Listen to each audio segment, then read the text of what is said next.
bersedia pada pertemuan kita di pagi hari ini. Ada 31 orang yang join, ya saya harap yang join akan lebih banyak, karena kemarin yang join biasanya pas awal-awal perkuliahan itu banyak, sekarang semakin lama semakin sedikit menjelang akhir perkuliahan ini selesai. Nah, kita mulai dengan sebuah definisi, yaitu definisi dari negosiasi itu sendiri. Berdasarkan Sophia dan Robbins pada tahun 2008, negosiasi definisikan sebagai sebuah proses tawar-menawar antara pihak yang terlibat di dalam konflik. Dan negosiasi juga adalah proses di mana dua pihak melakukan pertukaran barang dan jasa dan berupaya menyepakati nilai tukarnya. Pada definisi yang pertama ini, kalau kalian lihat, negosiasi diartikan dalam konteks sebuah konflik, ya, sebuah permasalahan. Bagaimana kita mencari sebuah solusi, bagaimana kita melakukan proses tawar-menawar antara orang-orang yang memiliki masalah, sehingga kita mendapatkan solusi yang paling baik dari masalah ataupun konflik tersebut.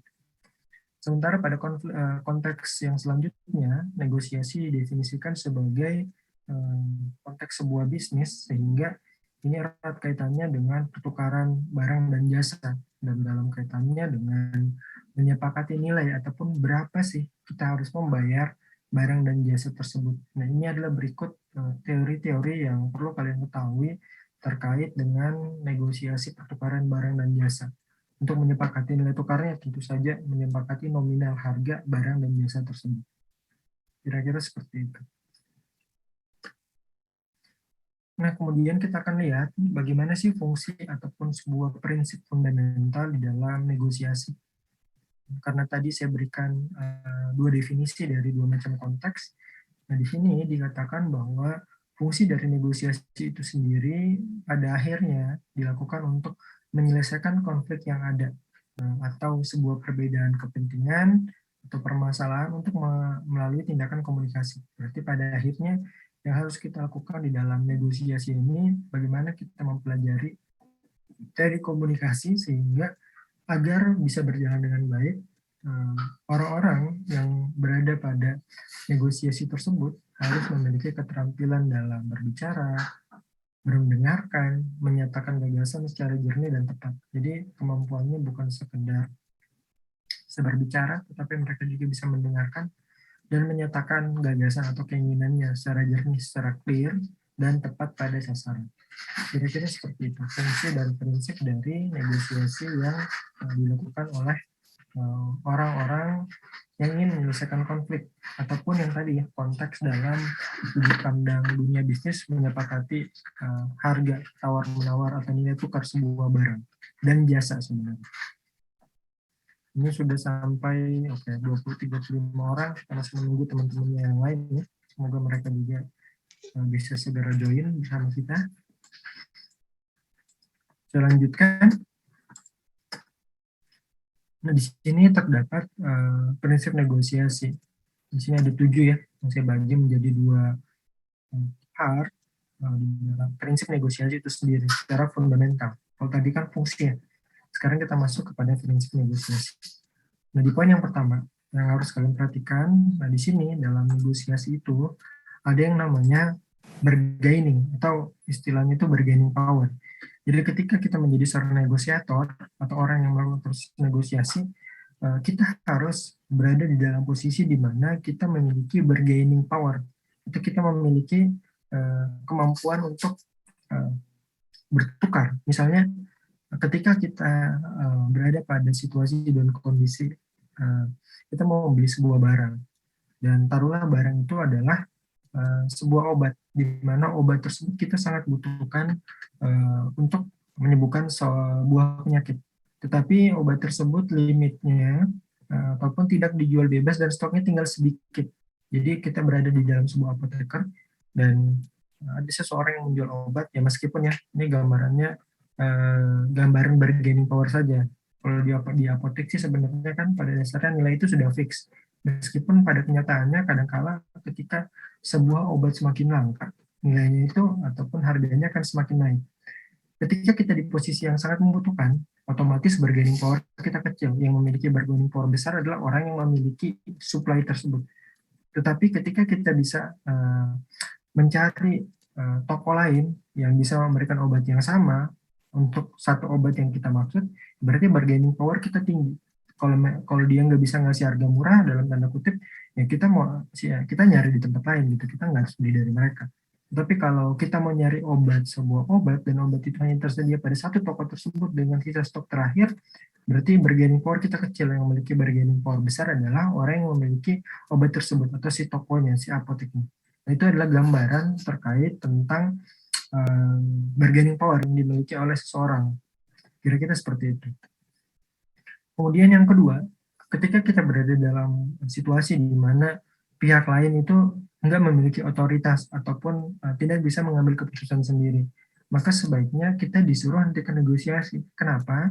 Karena pada akhirnya kita perlu bernegosiasi dengan orang yang akan menjadi decision maker. Kita bernegosiasi dengan orang yang akan mengambil keputusan. Kalau kita sudah ngomong panjang lebar, padahal orang itu tuh bukan orang yang mengambil keputusan, jadi itu wasting of time kan, kita membuang waktu di dalam proses negosiasi tersebut. Lebih baik kita memfokuskan waktu dan energi kita untuk ngomong langsung sama orang yang memang akan mengambil sebuah keputusan. Sederhananya seperti kalau kalian beli mobil, sebenarnya ada salesperson atau SPG-nya dan ada sales manager.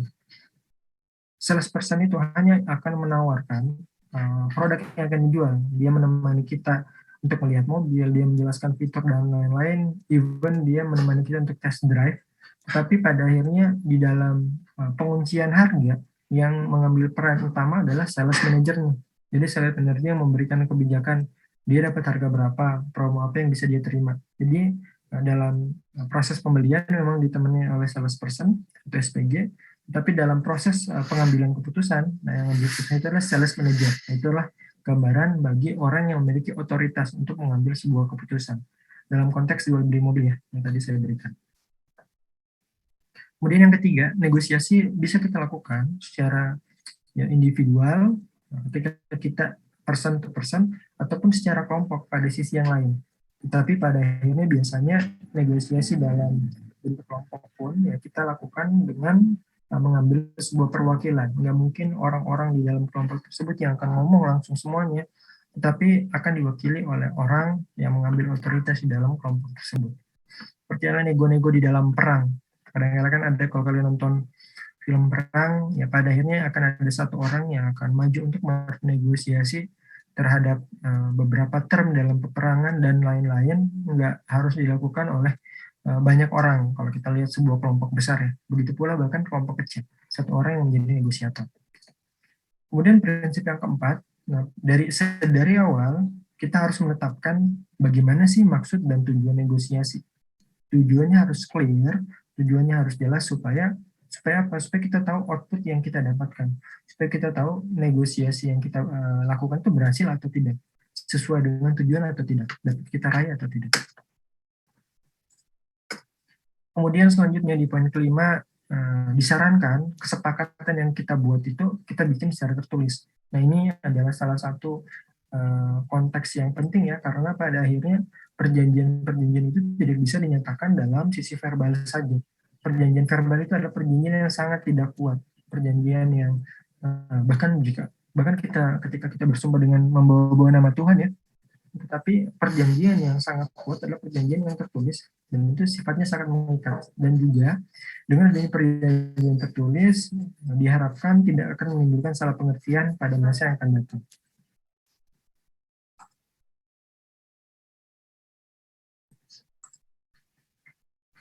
Nah selanjutnya di poin yang keenam, pada saat negosiasi, hal pertama yang kita lakukan adalah mendiskusikan agenda negosiasi. Nah, seperti yang sebuah pertemuan kan, ada agenda-agenda yang harus kita sampaikan, dan biasanya hal pertama yang kita lakukan adalah mendiskusikan agenda negosiasi tersebut.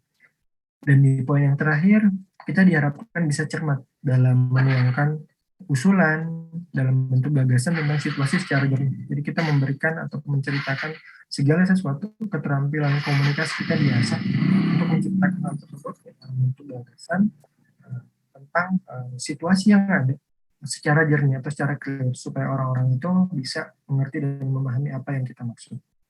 Ini adalah prinsip dan fungsi negosiasi.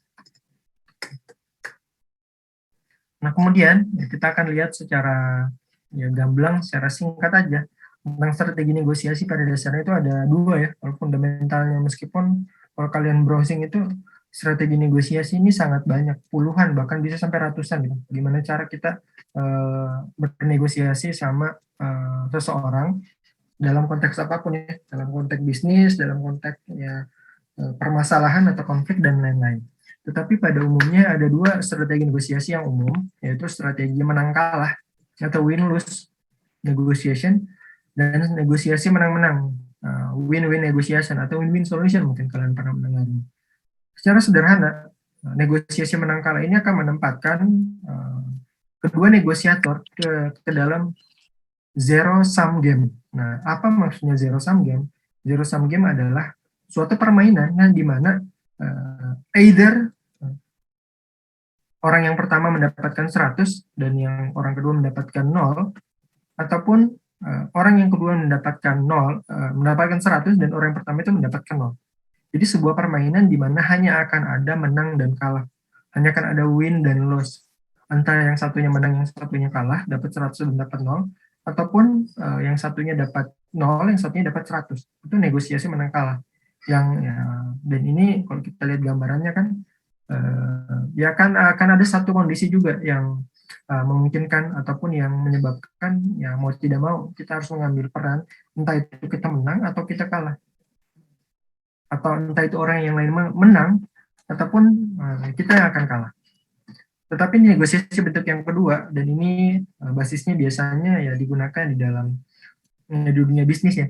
Kita mengharapkan orang-orang yang melakukan negosiasi tersebut pada akhirnya sama-sama merasa menang, sama-sama menghadapi win-win solution, sama-sama mengalami ataupun merasa, meskipun kan pada akhirnya ketika kita menginginkan sesuatu, nggak semua hal akan kita dapatkan secara ideal, nggak semua hal ya akan kita peroleh sehingga membuat kita itu benar-benar memenangkan semuanya gitu, 100% menang enggak.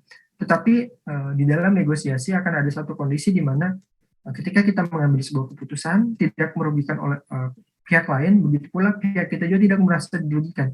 Dan kondisi seperti itu sudah dapat dikatakan sebagai kondisi win-win, di mana masing-masing kedua belah pihak meskipun tidak sempurna hasilnya, tetapi mereka sudah cukup puas dengan hasil yang mereka peroleh. Nah, secara teknis, bagaimana sih proses negosiasi itu sendiri dilakukan? Nah, di sini gambarannya ada 6 proses negosiasi. Yang pertama, ya sebagaimana kita tahu, negosiasi diawali dengan persiapan, preparation stage. Nah, di tahap persiapan sebenarnya hal yang harus paling penting kita lakukan adalah sebenarnya bisa kalian gambarkan di dalam hal ketika nanti kalian wawancara kerja. Wawancara kerja itu sebenarnya kan di sesi-sesi akhir itu sebenarnya secara nggak langsung itu masuk ke sesi negosiasi. Apalagi dalam konteksnya di sesi akhir wawancara kerja, di tahapan akhir biasanya kita akan nego masalah gaji gitu, dengan perusahaan yang memberikan pekerjaan tersebut. Nah, tetapi poinnya adalah di tahap persiapan hal yang harus kita lakukan adalah mencari sebanyak mungkin informasi yang bisa kita peroleh terkait dengan permasalahan yang kita bahas. Nah, kalau konteks yang kita bahas masalah itu, ya kita sudah cari tahu lebih banyak sumber terkait masalah tersebut.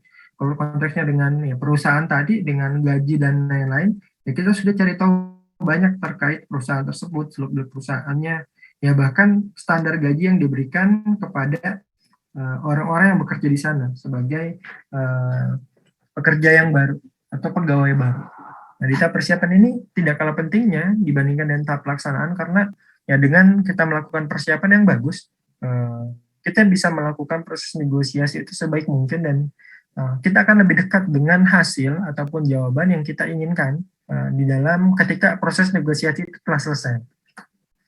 Kemudian di poin yang kedua, nah ini kita masuk ke dalam tahap diskusi.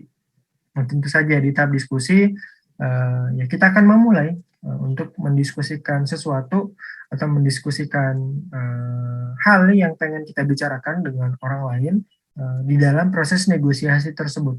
pada saat ini orang-orang mulai menyampaikan, ini erat kaitannya dengan poin yang ketiga ya, tahap mengklarifikasi tujuan, di mana ketika kita bernegosiasi, sebenarnya kita sudah memiliki, masing-masing dari kita memiliki sebuah tujuan yang clear, tujuan yang jelas. Seperti halnya ketika kita membeli sesuatu kepada seorang pedagang. Nah, dan pada saat itu barang yang kita beli itu, barang itu sifatnya harganya masih bisa ditawar, kita beli di pasar. Ketika kita mengklarifikasi tujuan, clarifying the goals, biasanya yang dilakukan oleh penjual, ya dia akan men-state harga yang dia tetapkan itu berapa. Misalnya dia men-state harga yang ditetapkan adalah 10.000. Nah, kemudian kita sebagai pembeli ya bisa nge-state harga yang kita pengen beli itu berapa. Misalnya kita mau belinya itu di angka 7.000 ataupun 8.000. Nah, 7.000 dan 8.000 ini dengan 10.000 ini, nah selisihnya akan menjadi zona negosiasi yang ada. Ini lanjut kepada poin yang keempat ya. Bernegosiasi menuju hasil yang memenangkan, negotiate toward win-win outcome. Sebenarnya kan kalau kita lihat konteks ini, konteks yang bisa dibayangkan adalah konteks pembelian barang ya, karena bisa langsung di-relate sama kalian. Sebenarnya ketika seorang penjual memberikan harga 10.000 kan, otomatis itu yang pertama dia sudah pasti mempertimbangkan untung yang dia peroleh. Kemudian di belakang layar, dia sudah pasti tahu berapa modal yang dia keluarkan. Misalnya, modal yang dia keluarkan adalah 5.000. Dia pengen jualnya 10.000 supaya dapat untung sebesar 5.000 rupiah.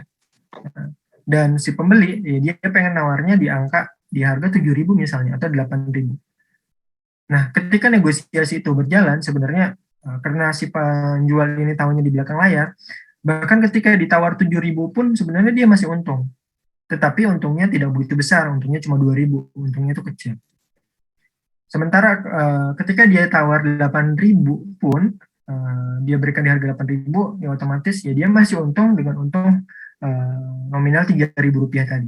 Nah, ini akan menjadi solution area di mana orang-orang yang bernegosiasi biasanya akan saling menyepakati apa yang mereka inginkan, dan pada akhirnya akan sampai kepada satu keputusan. Mungkin boleh jadi si penjual, kita bisa mengambil konteks dari sudut pandang entah kita menjadi seorang penjual ataupun entah kita menjadi seorang pembelinya gitu. Boleh jadi harga yang disepakati akhirnya karena dia mintanya 7.000 ke 8.000, akhirnya si penjual bilang, yaudah deh mas 7.500 aja. Nah, dengan angka 7.500 itu aja kan sebenarnya si penjual masih untung, dia masih untung 2.500. Yang penting dia nggak rugi gitu. Dia berpikirnya seperti itu. Dan si pembeli, ketika dia membeli dengan harga 7.500, mungkin di depan secara gamblang dia nggak benar-benar untung ya. Ya, yang tetap ya orang jualan masa sih jual seharga modal atau bahkan jual rugi. Tetapi pada akhirnya dia akan merasa menang, win-win. Itu ya, makanya tadi saya bilang ada konteks. Kita nggak mungkin bisa memenangkan semua, tetapi kita bisa membuat masing-masing orang itu merasa menang. Kenapa merasa menang? Karena tadinya dia ngerasa dia udah tawar 7.000 atau dia mau nerima 8.000 padahal harganya 10.000, dikasih 7.500. Dia kan merasa menang gitu si pembeli ini. Sementara si penjual juga ya dia merasa menang karena pada akhirnya oke deh nggak apa-apa, saya dapat untung 2.500 untuk menjual produk ini. Jadi inilah gambaran dari negosiasi menuju hasil yang memenangkan, negotiate towards win-win outcome, di mana kedua belah pihak kita buat merasa menang, meskipun perasaan feeling dalam hati, oke saya menang nih, gitu. Di dalam proses negosiasi tersebut, perasaan menang tersebut lah yang akan membuat orang itu jadi membeli. Jadi pada akhirnya kalau si pembeli merasa dia menang, dia dimenangkan, ya pada akhirnya dia akan oke, nggak apa-apa, saya setuju dengan harga sesuai dengan ya perjanjian ya. Pada akhirnya membuat perjanjian, oke, ini konteks yang simpel dan sederhana. Oke, saya beli produk itu harga 7.500, dan di poin yang keenam menerapkan tindakan hasil perjanjian, ya ketika dia membayar, dia memberikan uang 7.500 tersebut, dan si penjual memberikan barang yang dia inginkan, itulah hasil dari menerapkan tindakan dari hasil perjanjian yang ditetapkan oleh kedua belah pihak. Ini konteks untuk jual beli sederhana ya, dan pada akhirnya ya kita bisa lihat juga dalam konteks masalah yang lebih jauh lagi gitu, permasalahan-permasalahan yang ada di kantor, permasalahan-permasalahan yang muncul di masyarakat, boleh jadi ini gambarannya secara sederhana akan masuk ke dalam proses negosiasi meskipun nggak persis sama gambarannya, tetapi seperti inilah bagaimana proses negosiasi terjadi, dimulai dari tahap persiapan sampai akhirnya kita melakukan hasil perjanjian yang ada. Makanya kan ketika kita tahap awal kita persiapan, kita lakukan sebaik mungkin, kita melakukan diskusi, kita menjelaskan tujuan, kita nego untuk mendapatkan win-win solution, kemudian dilakukanlah sebuah perjanjian, dan pada akhirnya kita melakukan perjanjian dari kita menerapkan tindakan atau melakukan kesepakatan yang kita sudah tentukan bersama. Ini gambaran dari proses negosiasi itu sendiri. Kemudian, nah ini adalah sebuah taktik ya, dan taktik dalam negosiasi itu sangat banyak. Tadi saya singgung bisa puluhan bahkan ratusan ya kalau kalian browsing. Ini hanya beberapa saja akan di-share 6 poin saja terkait dengan taktik dalam negosiasi, di mana yang pertama yang membuat agenda. Ini kan sebenarnya sebuah taktik yang umum ya. Bagaimana ya ketika kita sedang melakukan pembicaraan, ya kita membuat agenda yang jelas terkait apa yang kita inginkan, apa yang kita tidak inginkan. Begitu pula pada sudut pandang yang lain, orang lain juga membuat agendanya sendiri, apa yang mereka inginkan dan apa yang mereka tidak inginkan. Nah, ini adalah gambaran yang umum sebenarnya di poin yang pertama. Tetapi di poin yang kedua, ya saya pengen share sesuatu yang menarik ya, di poin tentang bluffing. Nah, bluffing ini terminologi di dalam bahasa Inggris yang sebenarnya kalau kita terjemahkan ini seolah-olah menggertak dalam tanda kutip ya. Ya kadangkala orang-orang dalam negosiasi itu bisa melakukan sesuatu hal yang namanya menggertak. Seperti halnya ketika kita mau melakukan proses negosiasi dan misalnya seperti apa ya konteksnya, misalnya seperti ini. Di dalam perusahaan, para pegawai pengen merequest kenaikan gaji. Jadi ada beberapa pegawai, akhirnya mereka demo dan ada perwakilan yang berbicara dengan representatif dari perusahaan untuk kenaikan gaji. Nah, pegawai itu mengancam apabila mereka tidak diberi kenaikan gaji, mereka akan keluar dari perusahaan tersebut. Itu ya gambarannya. Mereka mengancam ketika mereka tidak dinaikkan gajinya, mereka akan keluar. Nah, tetapi dari sudut pandang perusahaan, tentu saja mereka punya opsi yang lain gitu. Ya. Ketika mereka diancam seperti itu kan sudah masuknya kita bluffing. Nah, tetapi dari sudut pandang perusahaan, bagaimana cara mereka merespon gitu tindakan seperti itu? Jadi mereka mengatakan pada akhirnya, oke, kalau kalian mungkin perusahaan itu kekeh, mereka itu nggak mau menaikkan gaji dari pegawai-pegawainya. Dan perusahaan mengatakan bahwa, oke, kalau kalian memang tidak sepakat dengan kenaikan gaji, silakan kalian keluar. Ini kan berarti si perusahaan men-state bahwa mereka siap, kalaupun si pegawai-pegawai tersebut yang sudah bekerja pengen keluar, kalaupun mereka tidak diberikan kenaikan gaji. Meskipun di belakang layar, inilah bluffingnya yang sebenarnya. Mereka mengatakan sesuatu yang sebenarnya tidak benar-benar seperti itu gitu. Di dalam hati perusahaan itu sebenarnya bukan takut juga ketika pegawai-pegawainya keluar, karena memikirkan ya pegawainya itu sudah di-train, kalau mereka keluar itu pasti akan terjadi proses transisi lagi di dalam sumber daya manusia perusahaan, kemudian ya pegawai-pegawai itu sudah memiliki pengalaman, jadi sebenarnya perusahaan itu menyayangkan kalau si pegawai-pegawai itu keluar. Tetapi ya mereka menggertak aja gitu. Perusahaan itu menggertak, oke silakan kalau kalian mau keluar, nanti kami cari pegawai-pegawai yang baru yang mau bekerja di perusahaan ini. Jadi kan hal-hal seperti itu yang akan terjadi dalam realita kan. Ada orang yang memiliki keinginan dan ya ada orang yang mau mengakomodir keinginan tapi mereka juga nggak mau. Akhirnya ya itu ibaratnya tahan-tahanan ilmu. Siapa yang benar-benar kuat mentalnya dan ya kalau si karyawannya menyerah, ya udah mereka karena digertak seperti itu udah nggak jadi deh, daripada kalau keluar nanti nyari pekerjaan lagi belum tentu dapat, lagi sekarang susah nyari kerja. Dan ya kalau bluffingnya itu gagal, ketika pekerjaannya itu benar-benar keluar, ya pasti perusahaan itu merasa menyayangkan sekali gitu. Coba dinaikin aja gajinya sedikit, kita nggak harus kehilangan banyak karyawan-karyawan kita yang kita udah invest banyak sama mereka. Nah itu ya gambaran dari bluffing. Semoga kalian bisa mengerti konteks yang saya berikan barusan. Kemudian yang ketiga, tenggat waktu, ya tentu saja tenggat waktu ini mungkin boleh jadi di dalam dunia marketing sering sekali dipakai. Misalnya tenggat waktu, kalau lewat dari tanggal sekian harga naik. Nah itu kan sebenarnya negosiasi antara penjual dan pembeli ya, bagaimana mereka menawarkan barang dan jasa yang mereka jual. Nah, ketika mereka memberikan deadline di atas tanggal 10 harga naik, otomatis secara nggak langsung bawah sadar kita akan merasa, aduh harus cepet-cepet nih, kalau nggak harganya beneran naik nih, kita nggak dapat penawaran yang bagus nih di dalam pembelian produk ini. Itu adalah bagian dari strategi memberikan tenggat waktu. Nah, kemudian ada istilah yang namanya good guy dan bad guy. Ini sebenarnya seperti analogi yang tadi saya berikan terkait dengan penjualan mobil, sales person dan sales manager. Ada orang yang mengambil peran sebagai good guy, ada orang yang mengambil peran sebagai bad guy-nya. Ya, good guy-nya adalah orang yang menjadi sales person, di mana ya kalian tahu kan, sales person itu SPG itu pasti ramah, ya kalau dia jutek nggak mungkin jadi SPG lah. Dia pasti ramah, dia menjelaskan produk secara detail, dia membuat kita tertarik untuk membeli produk yang kita jual. Kita sudah test drive sama SPG mobil, dia sudah menjelaskan berbagai macam fiturnya dan lain-lain. Dan pada akhirnya kita mau nego harga.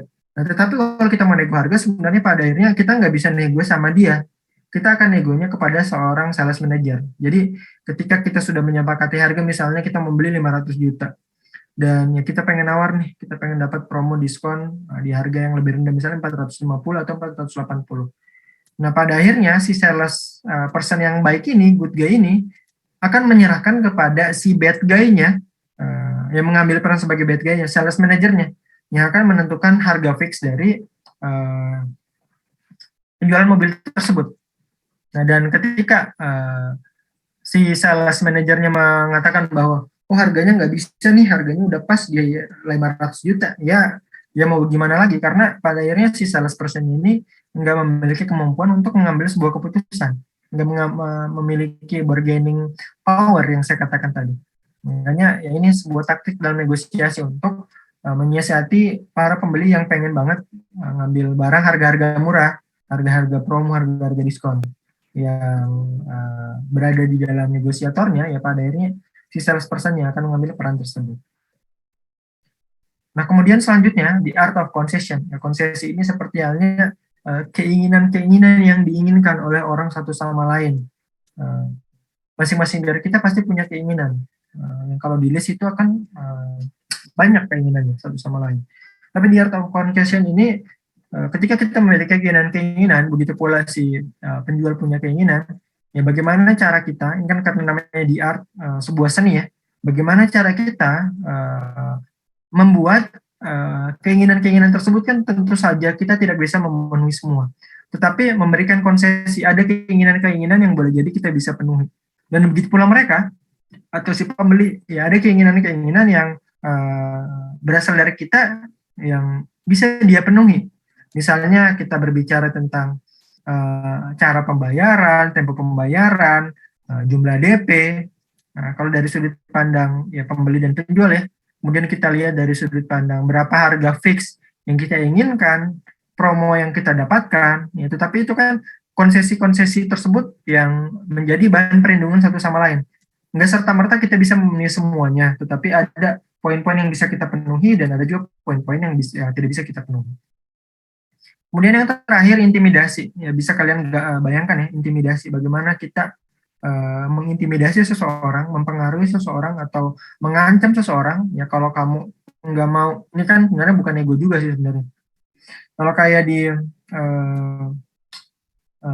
aspek apa ya, kejahatan gitu, kadang-kadang kan ada penculikan yang mereka meminta nego. Mereka mengintimidasi dan mereka mengatakan bahwa ya, kalau kalian pengen seorang yang dibebaskan, kalian berikan uang tebusan senilai 5 juta rupiah misalnya. Nanti kita akan bertemu pada suatu tempat, kita akan dirilis di sana orang tersebut. Ini kan masuk ke intimidasi. Ya, mereka mengambil apa ya? Mereka menggunakan power yang mereka miliki untuk meloloskan atau mewujudkan keinginan yang pengen mereka sampaikan di awal gitu. Mereka pengen uang senilai tersebut. Dan ya kalau ya sifatnya negosiasi, apalagi berhubungan dengan nyawa, ya biasanya ya karena kita takut ya mau nggak mau kita harus mengikuti hal tersebut, dalam tanda kutip uang bisa dicari lagi, tapi keselamatan jiwa itu ya tak tergantikan. Nah, kira-kira seperti itu.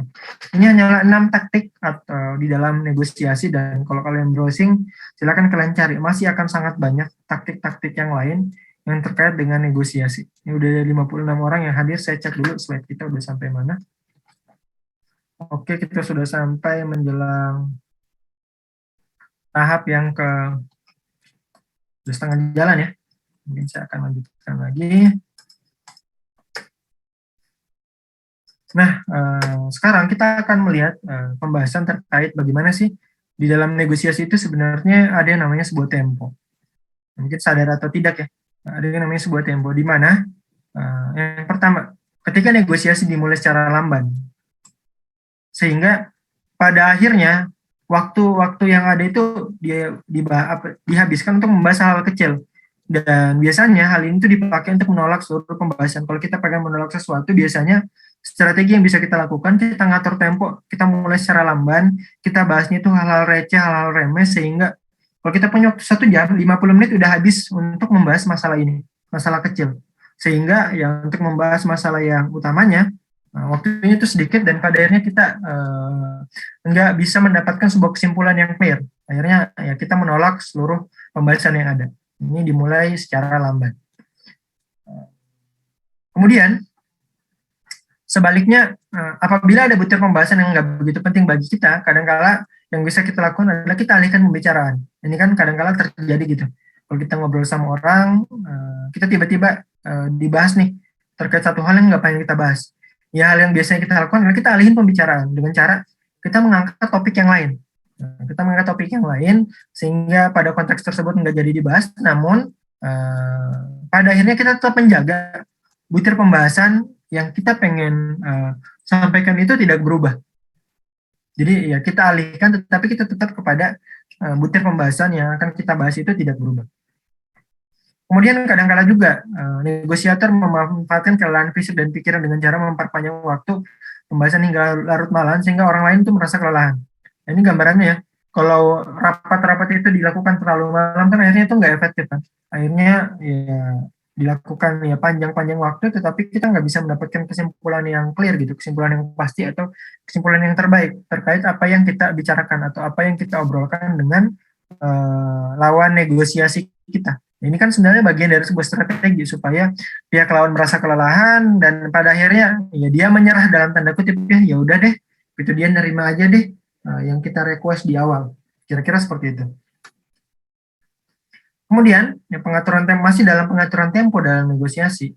Nah, cara terbaik untuk bernegosiasi adalah ya membatasi waktu. Bagaimana kita bergaining berdasarkan jam kerja biasa.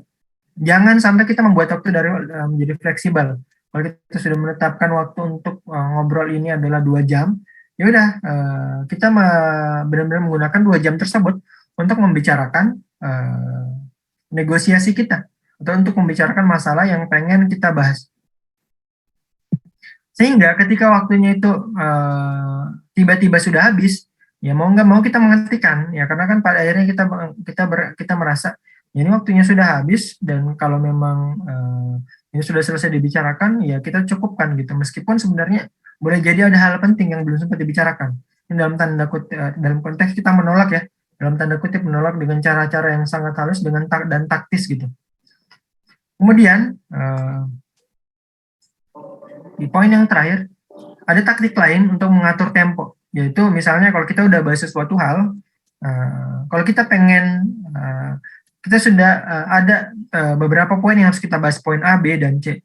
Nah, ketika poin A sudah dibahas, tetapi kita pengen memperpanjang waktu, ya kita bisa bukan melangkah kepada poin selanjutnya, tapi kita kembali kepada poin A yang pengen kita bahas. Jadi kita berputar-putar pada poin tersebut.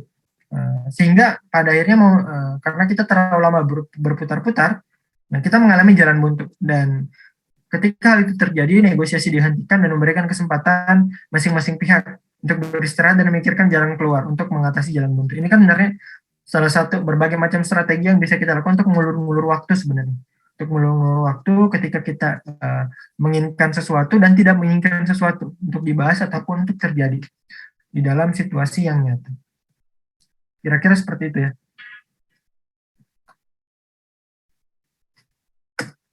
Ya, sebentar saya minum dulu.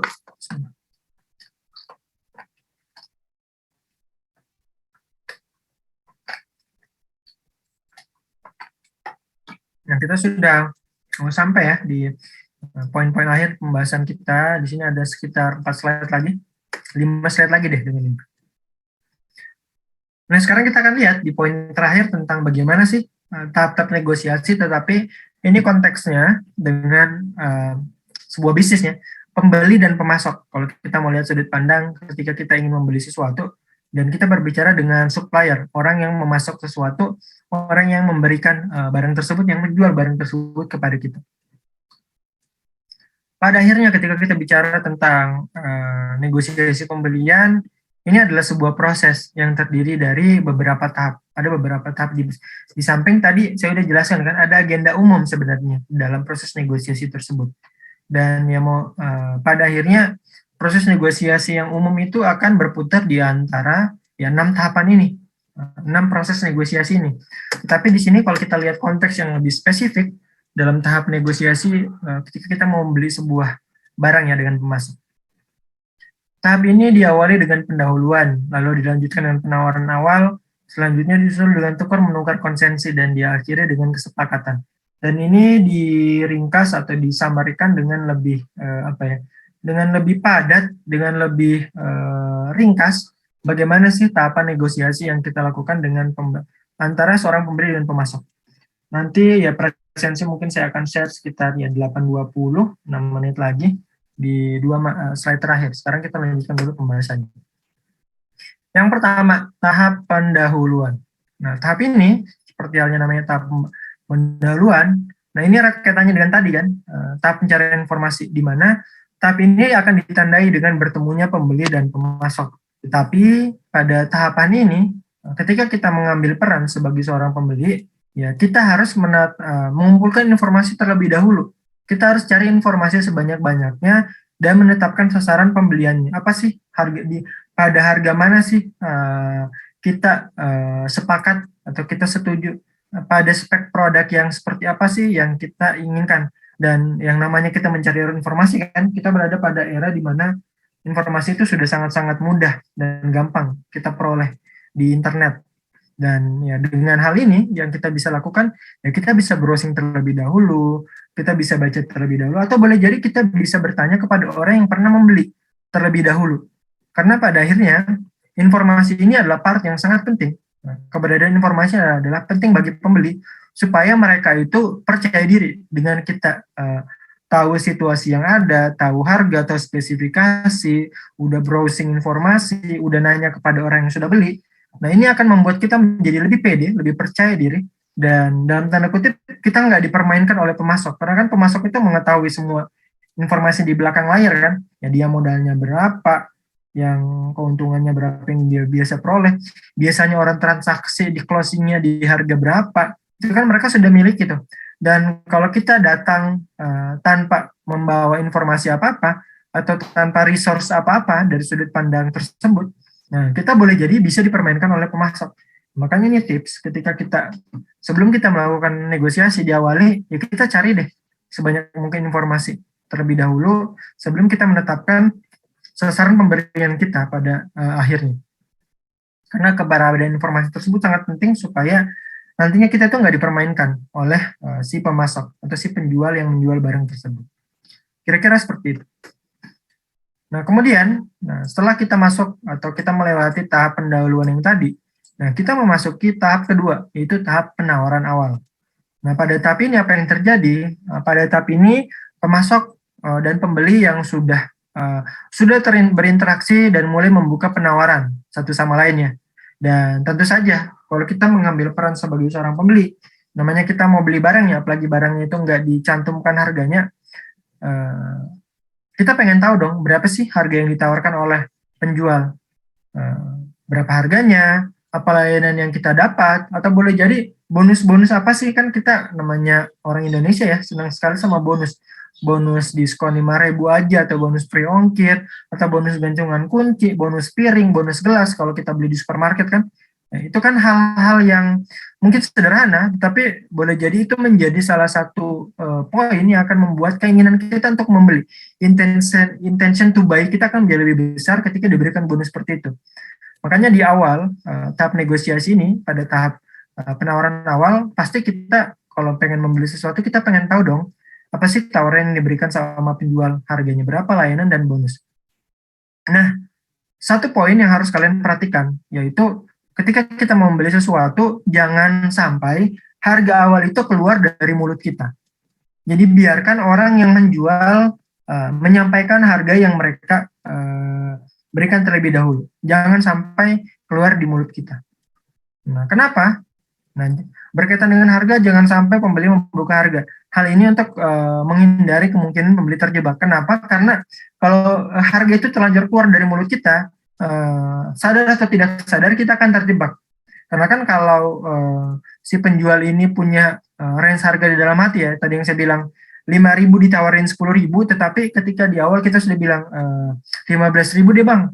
Nah, kalau kita memberikan harga seperti itu kan, kita menetapkan harga, ya pastilah si penjual ini langsung dengan cepat mengunci harga tersebut. Oke deh, boleh deh 15.000, saya lepas untuk Bapak, saya jual untuk Bapak dengan harga sendiri 15.000. Padahal ya, kita boleh jadi bisa mendapatkan barang ini dengan harga yang jauh lebih murah daripada 15.000 tadi. Makanya ya kita harus mengupayakan bahwa harga itu ditawarkan oleh penjual terlebih dahulu. Biarkan dia yang memberitahu masalah harga yang dia jual. Karena kan pada akhirnya ya kan Bapak yang punya barang gitu, dalam tanda kutip. Ya Bapak lah yang ngasih tahu harganya berapa. Dan ketika dia menetapkan harga, ya kembali ke case yang tadi 10.000, ya di angka 10.000 itulah kita bisa melakukan tawar-menawar. Proses tawar-menawar yang clear, yang jelas antara satu sama lain, sehingga nanti kita akan bertemu pada satu titik di mana terjadi kesepakatan harga. Dan tadi ya, kalau kalian ingat yang contoh yang saya berikan, 10.000 si penjual sudah untuk 5.000, ya 10.000 ya si pembeli menerka-nerka dan biasanya dia akan menawar gitu pada harga yang wajar. Ya kalau dia nawar 5.000 lagi mungkin tawarannya itu terlalu sadis ya. Boleh jadi dia akan menawar di angka 7.000 atau dia menawar di angka 8.000. Nanti akan terjadi proses negosiasi yang lebih lanjut. Nah, mungkin saya share dulu ya presensi untuk kalian isi. Karena kita sampai kepada 2 slide terakhir, ini ada 60 orang ya yang hadir, dan saya reminder lagi ya, jangan ketika kalian mengisi presensi, tolong jangan isi presensinya kepada orang lain ya. Saya reminder sekali lagi, jangan isi presensi orang lain, cukup mengisi presensi yang kalian isi, karena kalau ditemukan itu sanksinya mungkin boleh jadi bukan saya akan memberikan sanksi gitu, tapi dari Pak Lutfi ya, karena otoritas beliau yang menjadi pengampu, saya sebagai asisten beliau saja, tetapi kalian harus concern terkait hal tersebut. Saya reminder kepada kalian. Mangga bisa diisi, cukup diisi aja presensi kalian sendiri. Mangga silakan. Nah, kita sampai kepada poin yang ketiga. Nah, ini kan tadi tahap ketiga, yaitu tahap tawar-menawar. Dan di mana saya sudah tadi sharing juga terkait tahap tawar-menawar ini, di mana boleh jadi tahap ini akan menjadi sebuah tahapan yang panjang dan melelahkan. Disinilah terjadi tawar-menawar antara pemasok dan pembeli.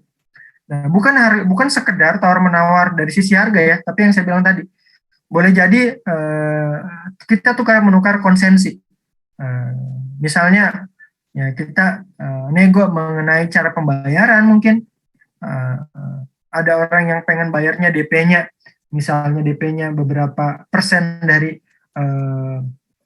harga total barangnya misalnya, kemudian dia minta term pembayaran beberapa kali misalnya, atau enggak mereka si pembelinya mintanya kalau kita belinya tunai kita bisa dikasih diskon misalnya. Atau enggak cara pengiriman, bisa diantarin langsung ke rumah kita misalnya. Atau enggak kalau kita pohon mengantar ya kita harus bayar biaya pengantaran sendiri. Itu kan cara pengiriman ya. Atau ya mau nggak mau kita bawa langsung barangnya. Ini kan cara-cara pengiriman yang bisa menjadi konsensi. Layanan tambahan, jasa servis yang kita dapatkan kalau kita beli produk yang sifatnya elektronik misalnya. Kita dapat berapa bulan jasa servis, atau enggak garansi hardware, dan lain-lain. Masih banyak lagi. Ini kan tawar menawar ya, karena tawar menawar itu it's not all about price yang kita tetapkan kan. Kita bisa tawar-menawar dari sudut pandang yang lain. Boleh jadi dari sisi harga kita nggak menawar banyak, tetapi kita menawar banyaknya itu dari sisi bagaimana cara kita bayar, atau cara pengirimannya, atau layanan purna jual yang kita dapatkan. Dan hal ini kan bisa menjadi sebuah konsesi-konsesi yang saling disetujui antara si penjual dan si pembeli. Boleh jadi dengan harga kita udah oke dengan harga segitu, tetapi kita pengen cara pembayaran kita dipermudah. Kita pengen ada termin-termin pembayaran yang memudahkan kita, karena kita melihat arus keuangan yang kita miliki. Kemudian dari sudut pandang cara pengiriman ataupun layanan tambahan yang diberlakukan, dan masih banyak lagi. Nah, inilah tahapan ketiga dalam proses pembelian sebuah barang ataupun jasa sebenarnya.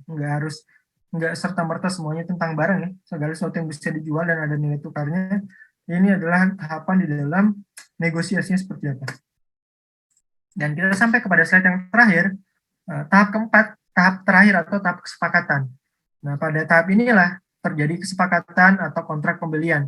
Pemasok dan pembeli, si penjual dan pembeli akan sama-sama menyetujui tawaran yang dinilai paling baik. Dan tentu saja ya, akan ada win-win solution. Kalau misalnya win-lose itu seperti ini. Kalau kita jual barang, harga misalnya 25 juta. Kita punya modal 20 juta, kita jual 25 juta. Kita dapat untung 5 juta dong sebagai penjual. Tetapi si pembeli, ya dia pengen belinya di harga 18 juta. Ya kan mau nggak mau, kita nggak akan mungkin mau menjual di harga segitu. Atau bahkan ketika dia mau beli mungkin harganya itu 20 juta. Kita dapat modal doang, kita nggak mungkin mau. Atau bahkan di angka 21 juta, atau even 22 juta. Karena apa? Karena kalau marginnya terlalu tipis, kita kan udah mengeluarkan banyak biaya. Kita mengeluarkan biaya untuk bayar karyawan, untuk sewa toko, dan lain-lain. Makanya kita akan punya suatu ketetapan harga yang akan menjadi limit dari harga barang yang kita jual.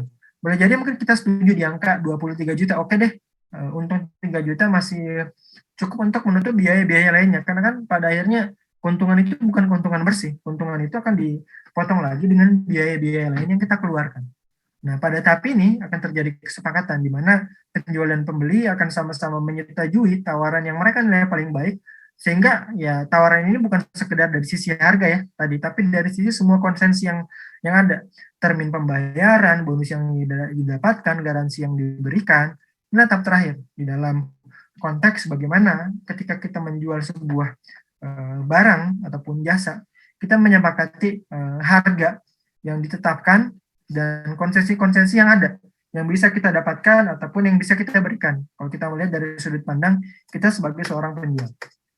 Ya, pendahuluan, penawaran awal, tawar-menawar, dan tahap terakhir, tahap kesepakatan. Nama enggak yang sudah mengisi presensi bisa dikonfirm ya. Ini Aulia, Apriani, Akbar, Arya, Lukman. Mangga silakan dikonfirm kalau kalian sudah mengisi presensi. Dan materi kita pada hari ini tuh sudah selesai tentang negosiasi ya. Mangga udah 8.25 sambil saya nunggu kalian ngisi presensi deh. Silakan bagi ada yang mau bertanya mungkin atau mau bercerita menyampaikan pendapat, saya persilakan.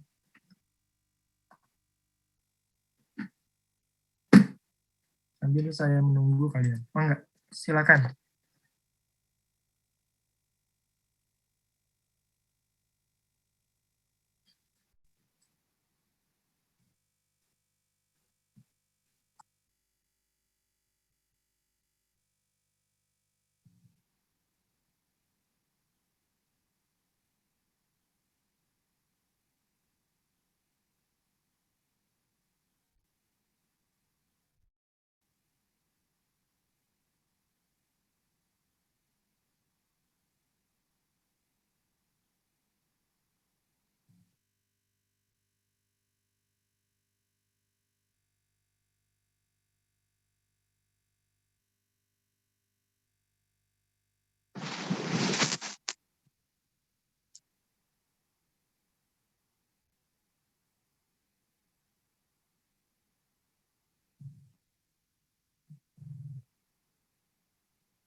dan kalau memang nggak ada pertanyaan ya, kita cukupkan aja perkuliahannya kalau begitu.